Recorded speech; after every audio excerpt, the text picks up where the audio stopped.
इचलकरंजी शहरातील यंत्रमाग मजुरी आंदोलनाच्या पार्श्वभूमीवर काही आंदोलकांकडून व्यापारी व पदाधिकाऱ्यांवर दबाव टाकला जात असल्याचा आरोप करत powerloom cloth and yarn merchants असोसिएशननं शिवाजीनगर पोलीस ठाण्याकडे संरक्षणाची मागणी केली। याबाबतचे निवेदन पोलीस निरीक्षक शिवाजी गायकवाड यांना देण्यात आलं। निवेदनात म्हटलं की यंत्रमाग मजुरी आंदोलनाच्या पार्श्वभूमीवर आंदोलन प्रमुख नंदकिशोर लोंढे, यंत्रमागधारक सेना तसेच कोल्हापूर जिल्हा पॉवरलूम असोसिएशनच्या नेतृत्वाखाली काही जणांकडून व्यापाऱ्यांच्या घरांवर व संस्थेच्या कार्यालयात जाऊन दमदाटी केली जाते। त्यामुळे व्यापाऱ्यांमध्ये भीतीचं वातावरण निर्माण झालंय।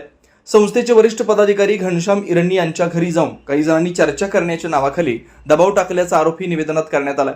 तसेच संस्थेच्या कार्यालयात येऊन पदाधिकाऱ्यांवर आपली भूमिका मान्य करण्यासाठी दबाव आणला जात असल्याचं म्हटलंय। कापडाचे जॉब रेट ठरवण्याचा अधिकार संस्थेला नसून तो देणारे व घेणारे यांच्यातील विषय आहे। मात्र काही जण व्यापाऱ्यांना वेठीस धरण्याचा प्रयत्न करत आहेत। व्यापारी, पदाधिकारी व सदस्यांच्या सुरक्षेसाठी पोलीस प्रशासनानं तातडीने योग्य उपाययोजना कराव्यात। शहरातील व्यापारी व्यवहार सुरळीत सुरू राहतील यासाठी संरक्षण द्यावं अशी मागणी संघटनेनं निवेदनाद्वारे केली।